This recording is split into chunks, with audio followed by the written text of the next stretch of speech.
Graça e paz, amados. Peço que abram suas Bíblias no livro de Isaías, capítulo 6. Isaías, capítulo 6, leremos os versículos de 1 a 13.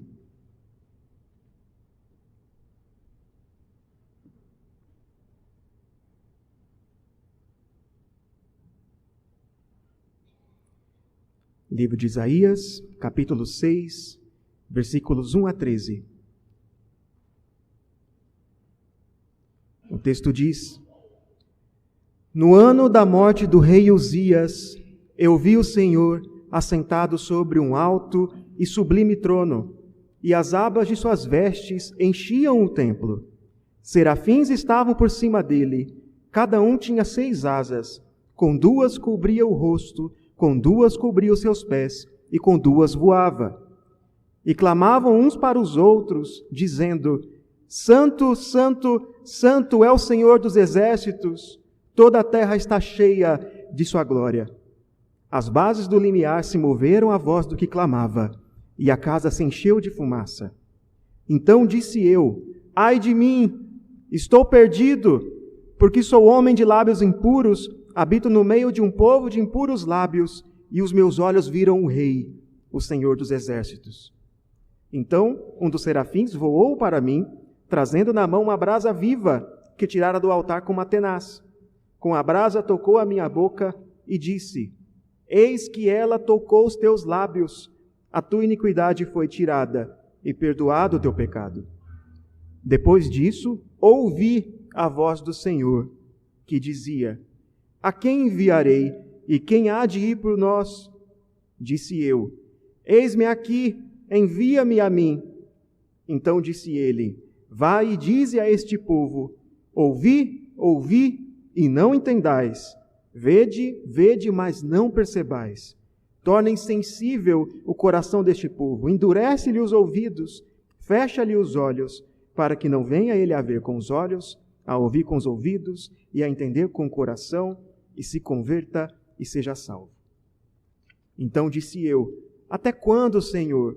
Ele respondeu: Até que sejam desoladas as cidades e fiquem sem habitantes, as casas fiquem sem moradores e a terra seja de todo assolada. E o Senhor afaste dela os homens, e no meio da terra seja grande o desamparo.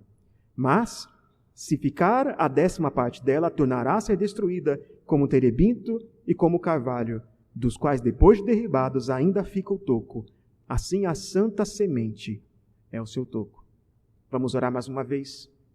Senhor Deus, obrigado porque o Senhor falou conosco na sua palavra, Pai. Obrigado porque o Senhor se revela a nós, porque nós podemos conhecer quem o Senhor é e podemos ouvir também o nosso chamado ao serviço. Nos ajuda, Pai, agora a entendermos o que a sua palavra diz. Nos ajuda, Pai, a servirmos mais a Ti nesse novo ano, entendendo a nossa condição de servo. Em nome de Jesus. Amém. Você já se deparou com uma tarefa difícil? Uma tarefa que você olha para aquilo que você tem de fazer e você pensa assim: como farei isso? Como darei conta disso? Irmãos, eu estou apenas começando o ministério pastoral. Eu fui ordenado há pouco tempo. E eu estaria mentindo se não dissesse que por vezes eu pensei coisas do tipo. Por vezes meu coração me disse coisas do como: você tem certeza que você quer ser pastor? Você vai cuidar de pessoas, você vai pregar a palavra. Isso é uma tamanha responsabilidade. Tem certeza que você vai dar conta disso? Mas não são só pastores e seminaristas e tudo mais que passam por situações assim. Pense, por exemplo, na tarefa difícil que é cuidar de filhos. Quem é o pai e a mãe que quando vê o seu filho ali, bebezinho, acabado de nascer, pensa assim: eu estou 100% pronto para essa tarefa? Quem é a pessoa que se depara com algo difícil como um casamento e pensa: eu estou pronto para isso? O texto que nós lemos diz respeito a quando Deus chamou Isaías. E Deus chamou Isaías para uma tarefa difícil. Isaías teria que pregar sobre juízo a um povo que tinha o coração duro.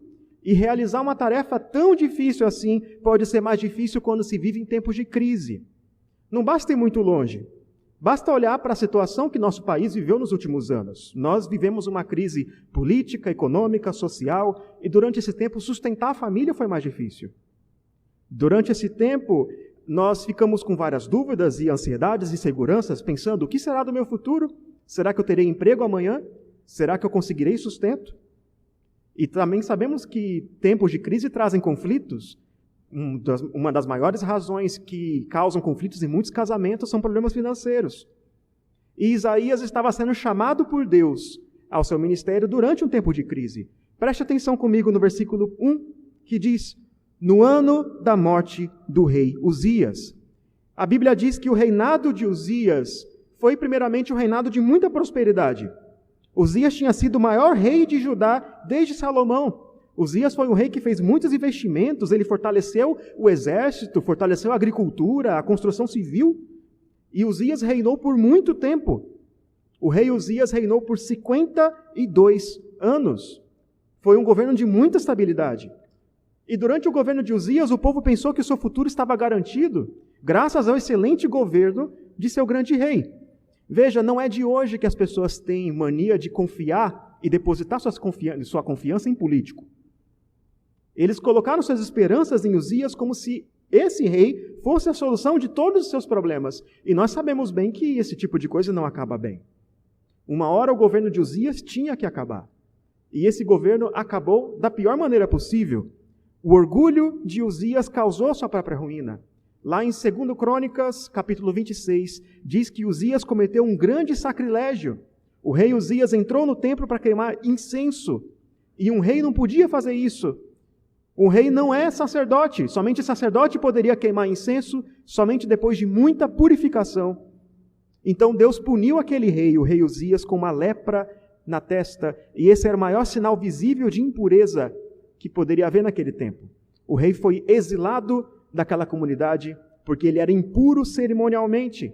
Ele não poderia mais reinar e seu filho Jotão foi rei, passou a reger em seu lugar. Veja, esse era o contexto político e social do ano da morte do rei Uzias. Um contexto de grande crise. E essa crise não poderia ter acontecido em pior hora, porque naquele tempo um grande império se levantava e ameaçava as nações. O império da Síria, que era um império violento, um império que destruía tudo por onde passava.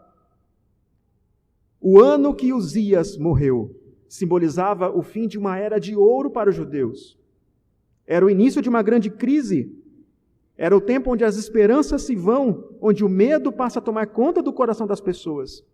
E tudo isso era muito pessoal para o profeta Isaías.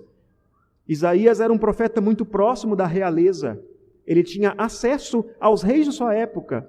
Os livros de crônicas dizem que Isaías foi o historiógrafo dos reis. Isso é, ele era o biógrafo dos reis. Ele era aquele que escrevia, narrava aquilo que os reis fizeram na época. Por isso essa crise afetava diretamente o modo de subsistência de Isaías. Mas veja, a crise que aquele povo vivia, o povo de Judá vivia naquele tempo, não era apenas uma crise política e uma crise internacional. Também era uma crise espiritual. E essa é a pior crise. É a pior crise de todas, a única crise que poderia de fato destruir aquele reino de Judá. Os capítulos 1 a 5 do livro de Isaías trazem toda a acusação de Deus contra aquele povo. E Isaías diz que aquele povo tinha se tornado arrogante, orgulhoso, cheio de idolatria.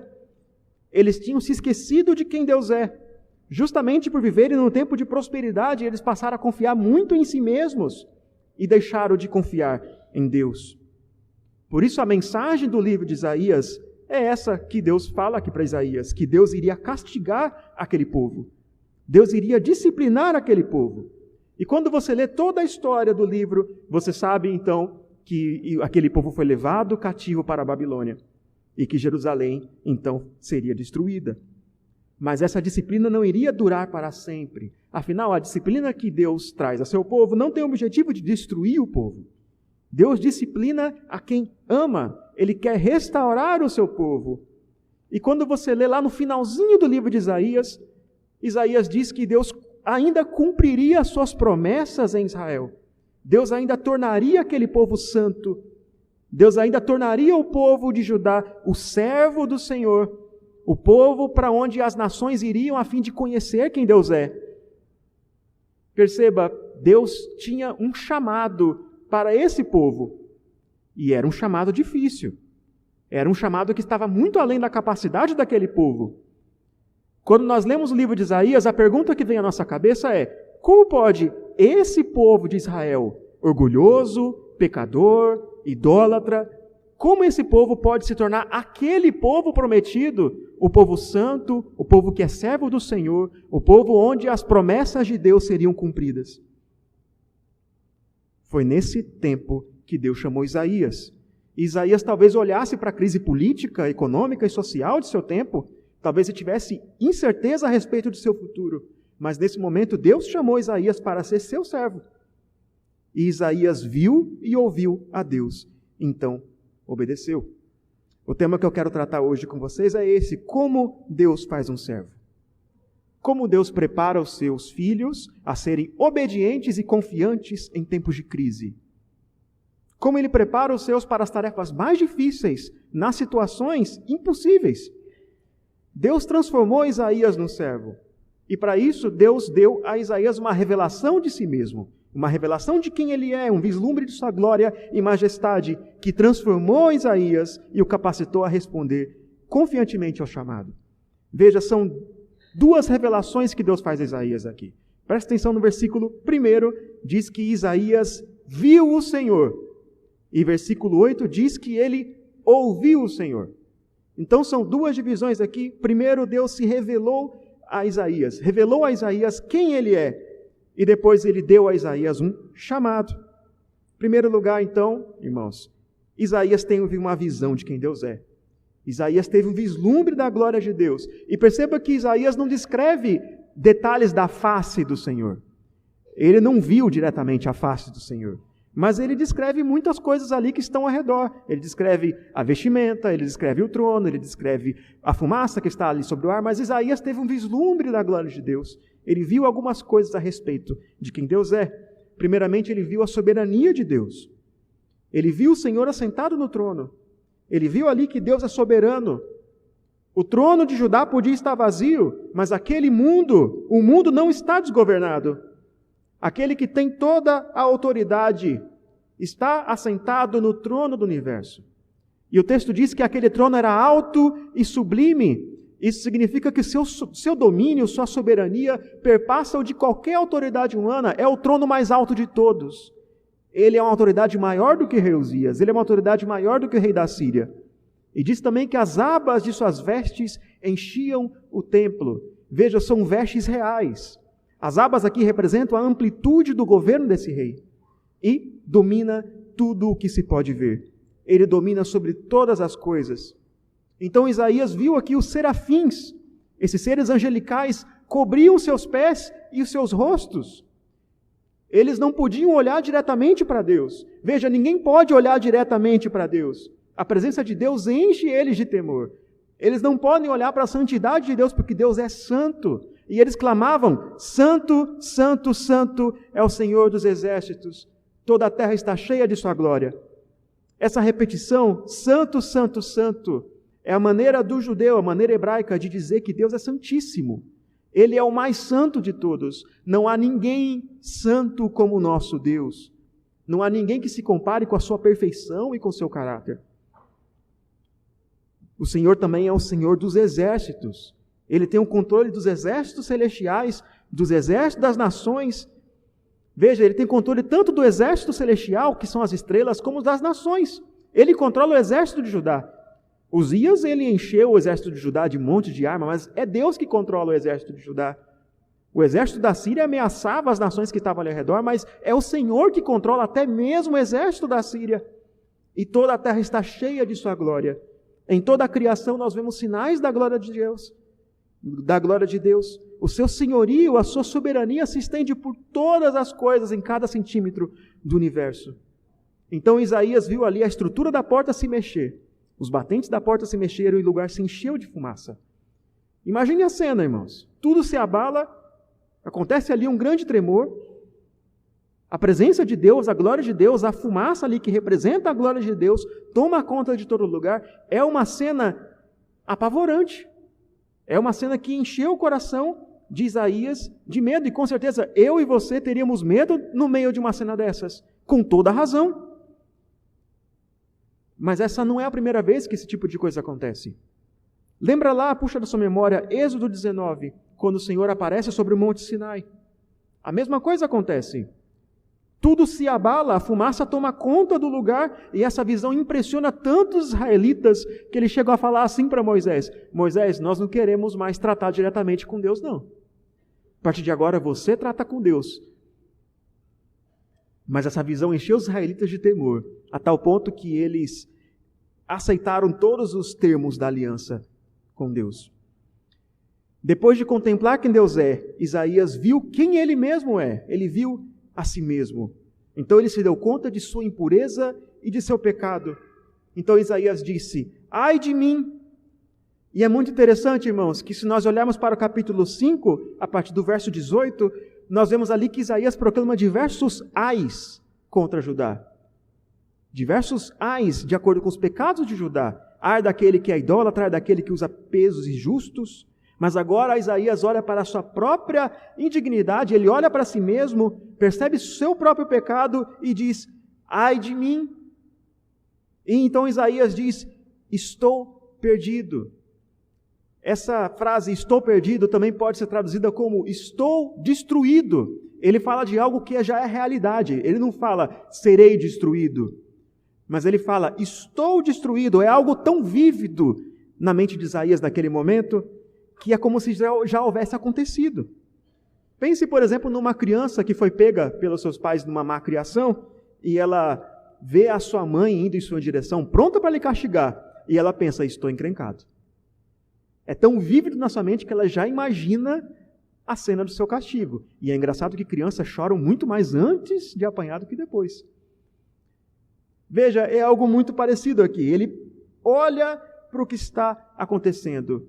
Ele vê ali a presença do próprio Deus, ele sabe que está prestes a ser destruído, a não ser que algo aconteça. Então Isaías reconhece que tem lábios impuros. Tenho lábios impuros e sou de um povo de impuros lábios. Por que lábios? Qual que é a importância dos lábios? O que lábios tem a ver aqui? Veja, Isaías acaba de se deparar com o louvor dos serafins, e eles dizem: santo, santo, santo. E Isaías sabe que por causa da sua impureza e por causa do seu pecado, ele nunca poderia louvar a Deus daquela maneira. O seu louvor não é digno, o seu louvor não é puro. Aquilo que nossos lábios dizem reflete o que está no nosso coração. Lembra lá do Salmo 19, que diz: as palavras dos meus lábios e o meditar do meu coração sejam agradáveis na tua presença. Isaías sabe que aquilo que está no seu coração e que se manifesta em seus lábios, em suas palavras, é indigno, é inaceitável diante da presença de Deus. E os olhos de Isaías viram a Deus. Lembra da reação de Pedro, do apóstolo Pedro, quando percebeu quem era Jesus? Ele diz então: retira-te de mim, sou pecador. Lembra do que aconteceu com Uzias, o rei, quando entrou indignamente no templo para fazer algo que ele não poderia fazer e foi ferido por Deus? O que aconteceria agora com Isaías? Então, depois de ver o Senhor e de ver a sua própria impureza, Isaías pôde ver a graça de Deus. Um dos serafins foi até Isaías com uma brasa nas mãos, e ele tirou essa brasa do fogo do altar, o fogo com o qual se queimavam os holocaustos, os sacrifícios que eram levados ali para o altar. Esse fogo era usado nesse rito que era uma sombra da redenção que nós recebemos em Cristo Jesus. E o fogo no Antigo Testamento tem um significado especial. Fogo não quer dizer apenas juízo, mas também quer dizer purificação. Veja, desde aquele tempo, o processo de purificação de um metal precioso se dá pelo fogo. Quando você vai purificar um metal como o ouro, por exemplo, você leva ele a altíssimas temperaturas, a fim de que as impurezas flutuem sobre aquele metal e possam ser removidas facilmente. E os judeus sabiam disso, tanto sabiam disso que há algumas leis no livro de Números que dizem respeito à purificação do metal. E o próprio Isaías diz que Deus, como um fogo devorador, iria purificar o seu povo removendo dele toda injustiça. E Deus enviaria seu juízo a Israel, diz no capítulo 1, versículo 25, para limpar dele todo metal impuro. Nesse momento aqui, Isaías seria purificado. Então o serafim toca a boca de Isaías com essa brasa. Você consegue imaginar o quão dolorido isso pode ser? Isso faz parte da imagem aqui. A gente pode pensar, o que brasa tem a ver? Mas você consegue imaginar o quão dolorido pode ser quando uma brasa encosta em seus lábios? Quando Deus nos purifica do pecado, isso muitas vezes dói. Quando Ele quebra o nosso orgulho, quando Ele dobra os nossos joelhos, muitas vezes isso vem acompanhado de dor. Mas a maior dor de todas foi aquela que Jesus sofreu. Ele de fato sofreu a dor física da cruz. Ele levou sobre si o peso da ira de Deus. Jesus prestou o perfeito holocausto. Foi Jesus que ele foi queimado. Ele é o sacrifício perfeito com o qual nós somos purificados. Então no versículo 7, o serafim mostrou a Isaías a graça de Deus. Veja a expressão aqui que aparece, a expressão eis. E essa expressão é uma forma de chamar atenção para algo. É como olhe para isto, veja isto. E o serafim está chamando Isaías para olhar para o que está acontecendo, olhar para a graça de Deus. A iniquidade de Isaías foi tirada, o seu pecado foi perdoado, a sua transgressão ali, ela foi coberta por Deus. É como uma dívida que é coberta por alguém. Você tem uma dívida impagável e vem alguém e diz, pode deixar, eu cubro essa dívida, eu cubro essa conta. É essa a ideia aqui. Isaías sabia que estava prestes a ser destruído. Mas o que Serafim mostra para Isaías é, olhe para isso que está acontecendo, olhe para a misericórdia de Deus, olhe, o seu pecado foi pago, você não está mais condenado pelo santo juiz. Veja, irmãos, Deus estava preparando Isaías para ser profeta, para ser seu servo. E para isso Isaías deveria considerar algumas verdades a respeito de Deus. E você também pode considerar nas mesmas verdades a respeito de Deus que Isaías viu aqui. Primeiramente, considere a soberania de Deus e coloque nele a sua esperança. Não importa a crise política, econômica e social que possa estar assolando o país. Não importa as ameaças que se levantam contra o povo de Deus. Não importa se governos, ideologias, e muitos governos por aí perseguem cristãos e tudo mais, não interessa se eles se levantam contra nós. Deus continua no seu trono, ordenando todas as coisas segundo o seu propósito. Isaías era um rapaz, um jovem, vivendo num tempo de crise e incerteza, mas essa visão que Isaías teve deu a ele perspectiva. Ele pôde ver ali qual era o propósito de Deus com toda essa crise que estava acontecendo em Judá. Talvez você esteja na mesma situação. Talvez você não saiba se terá emprego, se terá sustento amanhã.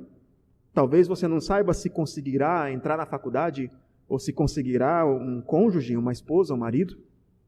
Saiba que em meio a todas essas incertezas, em todas as crises, Deus continua no seu trono. Você não tem o controle sobre as situações, sobre as circunstâncias. O presidente do nosso país não tem o controle sobre as situações. Deus o tem. Considere a santidade de Deus e o estado do seu relacionamento com Deus. Veja, a pior crise que Judá estava vivendo não era a crise política, a crise internacional, era a crise espiritual. O maior problema de Judá não era a morte de Uzias. Não era a ameaça da Assíria. O maior problema de Judá era o pecado do seu coração. Se você ler os capítulos de Isaías 7 a 9, você verá que os reis de Judá tinham dificuldade de entender isso. Eles temiam a Assíria, eles temiam as nações vizinhas, e por isso buscavam estratégias e meios de tentar fazer amizade com as nações vizinhas, porque eles temiam mais aos homens do que a Deus.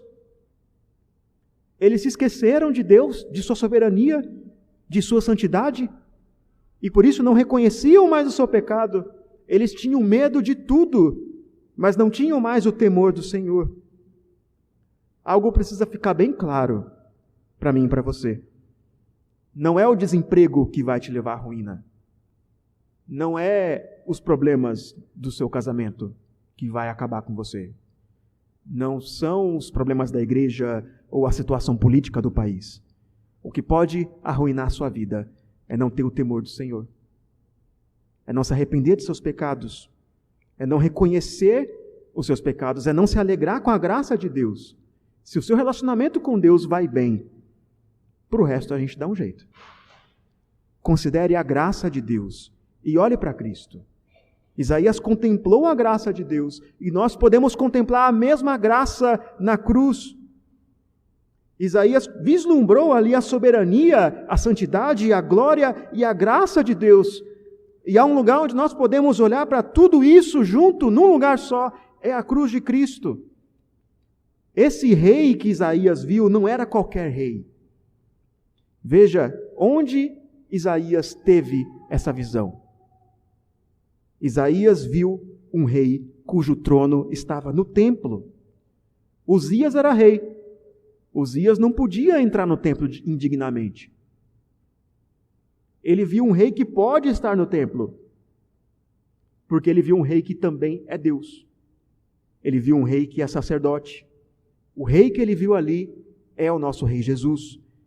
É por isso que o apóstolo João diz no seu evangelho, João 12, versículo 41, que Isaías viu a glória dele, Jesus, e falou a seu respeito. Isaías viu o único rei que podia resolver o seu problema, o único rei que podia lhe purificar, o único rei que podia lhe salvar. Somente esse governante poderia resolver o principal problema da nação, e não era pobreza, não era guerras, era o pecado. Nenhum outro rei podia trazer tamanha esperança. Porque agora Isaías podia ouvir e falar com Deus. Isaías foi transformado por Deus. E ele pode responder ao chamado. O que nos leva ao segundo ponto. Primeiro, Isaías viu quem Deus é. Versículo 1. Agora Isaías ouve o chamado do Senhor ao serviço. Versículo 8. Veja, primeiro Isaías teve uma visão e agora ele ouve o Senhor falar. Deus chamou Isaías. O Senhor perguntou ali, a quem enviarei? Quem irá por nós? E perceba que é uma pergunta em tom de convocação. Ele deu ao profeta uma oportunidade de servir de forma voluntária, mas ao mesmo tempo é uma convocação do nosso Deus. E Isaías respondeu a essa convocação prontamente, porque Isaías sabia que toda a nação precisava ver o que ele viu.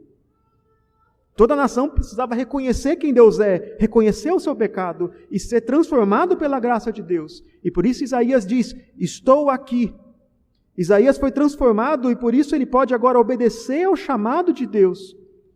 Antes ele via Deus de longe e tremia de medo, mas agora Isaías consegue responder. Ele não está mais parado com medo, mas ele responde ao chamado de Deus e se associa aos propósitos divinos. Agora Isaías estava pronto para ser um servo de Deus.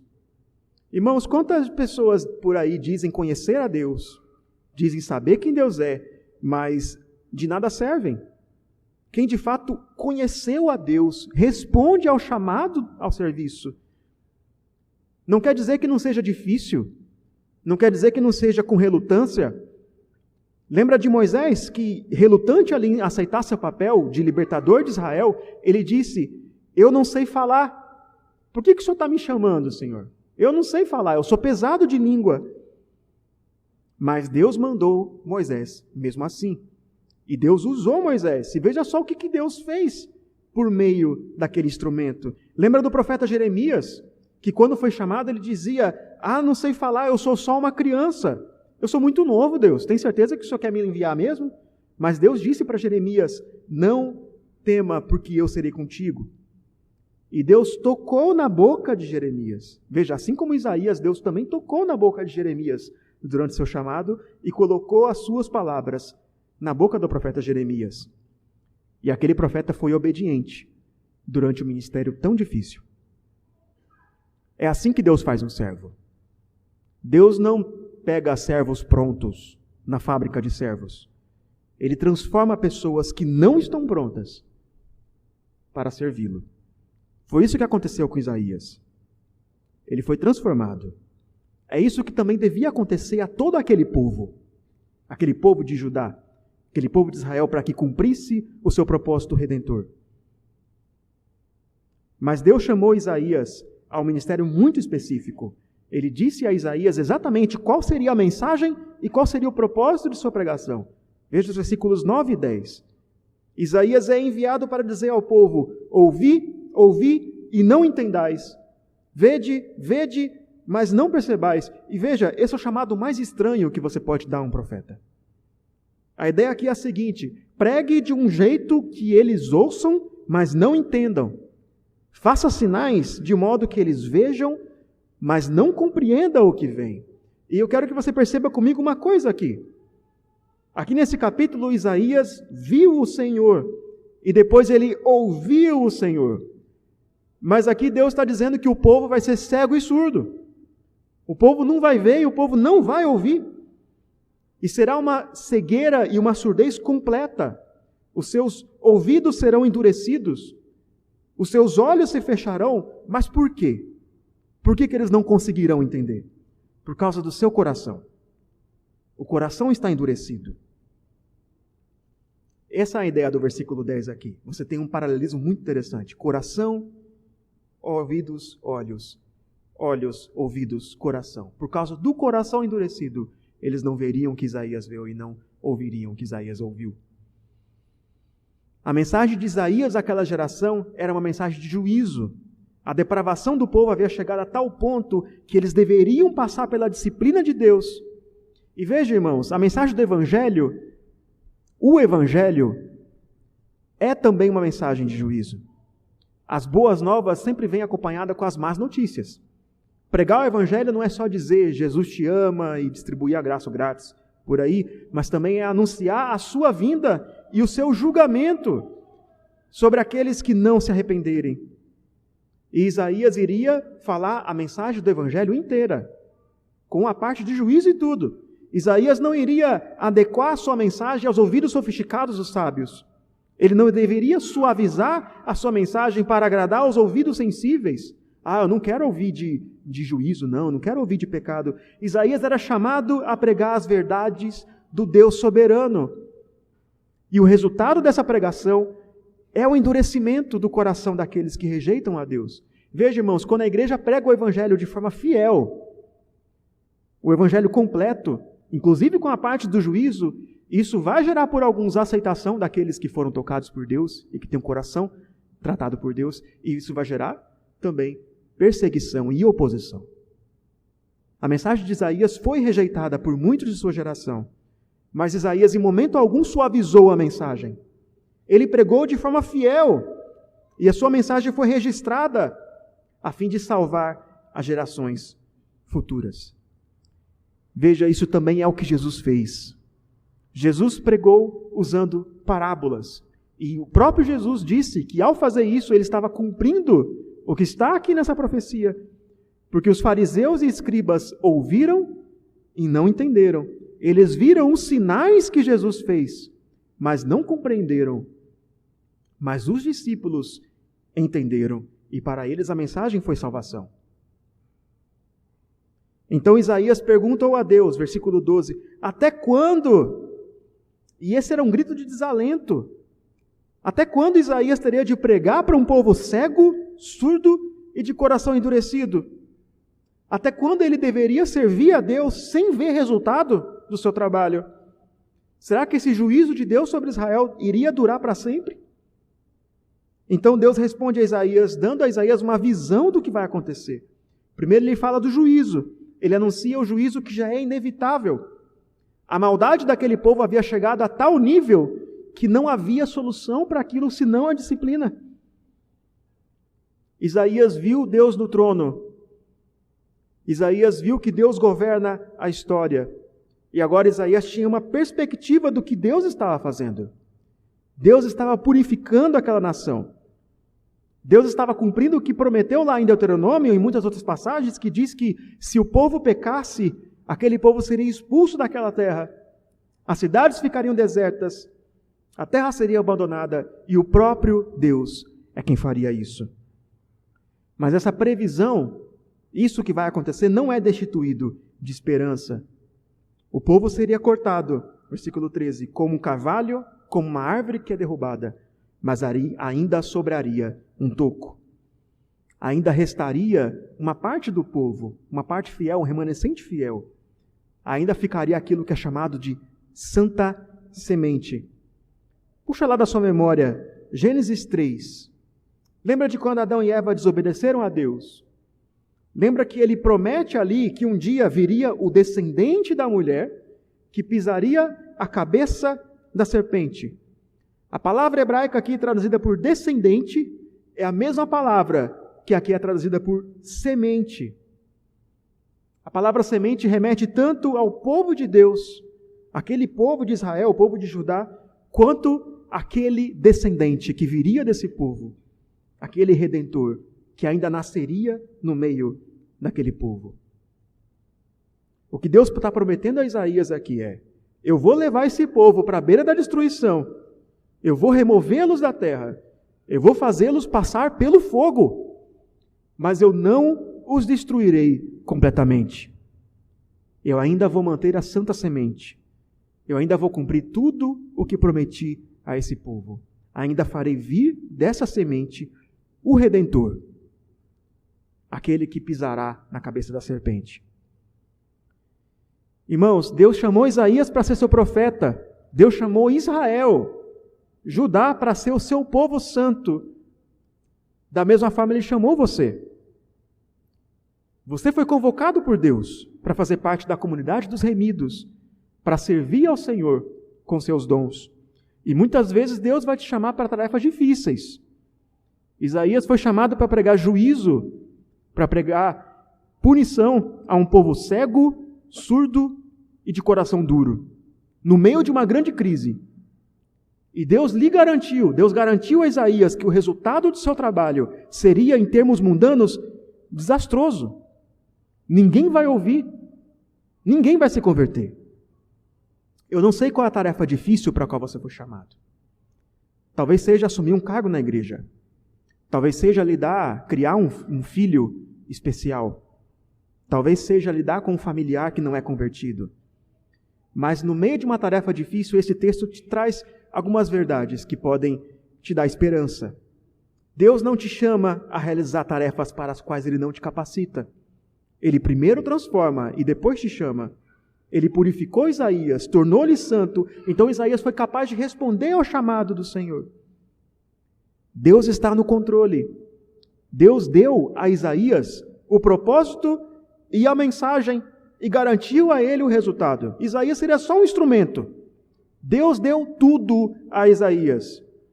Isaías soube quem é Deus, e isso sustentou aquele profeta durante um ministério tão difícil. Uma alta visão de quem Deus é pode te sustentar quando Deus te chamar para uma tarefa difícil. E por fim, Deus garante que o final é bom. Deus deu spoilers a Isaías. Tudo vai ser destruído, mas tudo vai acabar bem. A santa semente será preservada, a restauração ainda virá, o Redentor ainda virá. Por mais que Judá fosse sofrer, por mais que fosse ser disciplinada, levada para o cativeiro da Babilônia, dela ainda viria o Redentor, e nele as promessas àquele povo seriam cumpridas. Ele seria o verdadeiro servo. O trabalho de Isaías não seria vão. Pelo contrário, Isaías seria apenas um instrumento nas mãos de Deus. O propósito do Senhor, no modo que ele guia a história, é muito maior que Isaías. O propósito do Senhor, na forma que Ele guia a história, é muito maior do que você. Isaías, assim como Jeremias e muitos outros, não veria o resultado do seu trabalho. Lembra de Moisés, que guiou o povo até a entrada da terra prometida e não adentrou. Ele não viu o resultado. Jeremias não viu o resultado. Isaías não viu o resultado. Eu conheço muitos pastores que andam por aí desanimados com igrejas que não crescem, com pessoas que não mudam, que não se arrependem, que trabalham e não veem o resultado de seu trabalho. E não só pastores, muitos de nós somos assim. Eu trabalho tanto e não tenho reconhecimento. Eu trabalho tanto e as pessoas não veem o meu trabalho. lembre-se disso. Deus é soberano, Deus te deu esse trabalho, o propósito de Deus é muito maior do que você, e o final é bom. Isaías previu muitas coisas a respeito do futuro, mas a mais importante delas é esta, a vinda do Redentor. E nós sabemos que o Redentor já veio. Jesus veio e Ele morreu por nós. Ressuscitou e em breve voltará e estabelecerá seu reino para sempre. Como disse certa vez o evangelista Billy Graham, eu li a última página da Bíblia. Tudo acaba bem. Por fim, como Deus faz um servo? Primeiro, Ele dá a esse servo uma visão a respeito de si mesmo. Esse servo vê quem Deus é, soberano, santo, glorioso. Ele olha para si mesmo, necessitado e pecador. Ele olha para a graça de Deus, que nos limpa e paga pelos nossos pecados. O servo então é transformado. Então Ele dá a esse servo um chamado, uma direção. Ele envia esse servo de volta ao mundo. Ele dá tudo o que ele precisa para a realização do seu chamado. E por fim Ele garante o final. Ainda que passe por muitas tribulações e sofrimento, o final é glorioso. Irmãos, eu não sei como será esse ano novo para você. Não sei como será 2020 para você. Pode ser que seja um ano de prosperidade, um ano de muitas bênçãos. Pode ser que seja um ano como o ano em que morreu o rei Uzias. O ano de grande crise. O que pode te sustentar o ano todo é saber disso. Saber quem Deus é, ter uma alta visão de quem Deus é e continuar firme no chamado. Que Deus possa nos dar essa alta visão a respeito dele mesmo e confiança na resposta. Que Deus nos abençoe. Amém.